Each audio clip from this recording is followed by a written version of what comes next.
বীর মুক্তিযোদ্ধা আপনার বাড়ির পাশে একেবারে কমলাপুরের এই মাথায় বাড়ি, সাবেক সংসদ সদস্য।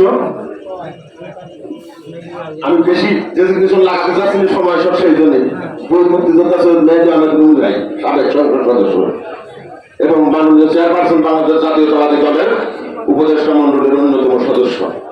এই অনুষ্ঠানের বিশেষ অতিথি এই গ্রামের কৃতি সন্তান, যিনি খোকসা 9টি ইউনিয়ন এবং পৌরসভার মধ্যে সর্বোচ্চ জনপ্রিয়তা নিয়ে রাজনৈতিক জীবন শুরু করেছেন এবং আজ পর্যন্ত ধরে রাখেন আমজাদ আলী সাহেব, পারুল উপজেলা চেয়ারম্যান। এই অনুষ্ঠানে উপস্থিত, আমি নাম বলতে গেলে সময় লাগবে না, ওই জন্য সময় বলবো না, সবার নাম বলছি না। আমার রাজনৈতিক সহযোদ্ধা-বৃন্দ এই খোকসা উপজেলার বিভিন্ন ইউনিয়নের সভাপতি, সাধারণ সম্পাদক, সাবেক এবং সাবেক চেয়ারম্যান বৃন্দ সহ অন্যান্য সকল নেতৃবৃন্দ, আপনারা আমার সালাম গ্রহণ করুন। আসসালামু আলাইকুম ওয়া রাহমাতুল্লাহি ওয়া বারাকাতুহু।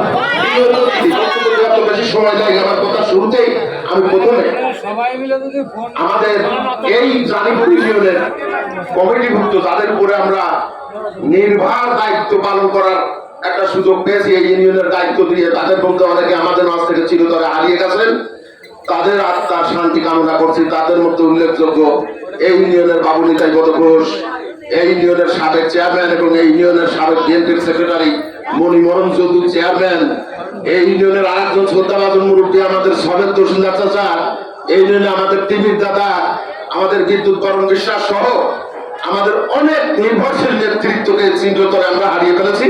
আল্লাহ রাব্বুল আলামিনের কাছে প্রার্থনা জানাই, তাদের আত্মার শান্তি কামনা করি। আমার বক্তব্যের শুরুতে এবারে আমি দুই একটি সাংগঠনিক কথা বলেই শেষ করব। আপনারা যারা এখানে উপস্থিত আছেন, আপনারা বর্তমান খোকসার রাজনৈতিক হালচাল সম্পর্কে সকলেই ওয়াকিবহাল। আমি আপনাদের কাছে শুধু বিনয়ের সাথে নিবেদন করব, 5 তারিখের আগে আপনারা যারা আমাদের সাথে, এই নেতৃত্বের নেতার সাথে, আমাদের এই টোটাল নেতৃবৃন্দের সাথে যারা ছিলেন, তাদের অবস্থান আমাদের মনে কোটায় রয়েছে, সেটা ব্যক্ত করার কোনো প্রয়োজন নাই। আর 5 তারিখের পরে যারা আসতেছেন তারা রাজনৈতিক পদ পদবি পাবেন না। এটা অসম্ভব, এটা মেনে নেওয়া হবে না। যারা পরীক্ষিত তাদেরকে ওয়ার্ড কমিটিতে, ইউনিয়ন কমিটিতে, উপজেলা কমিটিতে দায়িত্ব দেওয়া হবে ইনশাআল্লাহ। এবং খোকসার আবার বিএনপি নেতৃবৃন্দ যারা আছে তারা চুলচেরা বিশ্লেষণ করে সেই ভূমিকাই পালন করবে, আমি আশা করি।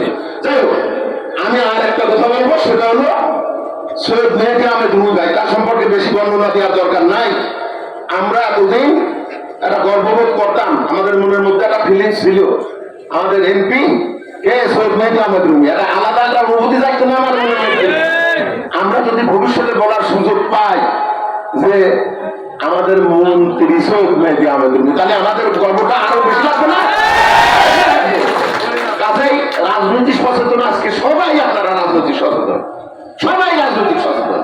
এই গ্রামের সন্তান হিসাবে, এই খোকসার সন্তান হিসাবে সৈয়দ মেহেদী আহমেদ রুমির মাধ্যমে আমাদের সেই গর্বের জায়গাটা আরেকটু বড় করতে চাই আগামী দিনের নির্বাচনে। আমি আপনাদের সকলের সুস্বাস্থ্য দীর্ঘায়ু কামনা করে আর মূল্যবান বক্তব্য শোনার আশায় আমার কথা শেষ করছি। এবার বক্তব্য দেবেন মাননীয় চেয়ারপারসনের উপদেষ্টা মন্ডলের অন্যতম সদস্য, সাবেক জেলা বিএনপির সভাপতি, সাবেক সাধারণ সম্পাদক, অনেক কাছে অত বলতে গেলে সময় লাগবে বেশি, সাবেক সংসদ সদস্য আমাদের নয়নের মণি, প্রিয় নেতা, যাকে কেন্দ্র করে আমরা আমাদের রাজনৈতিক কর্মকাণ্ড পরিচালনা করি।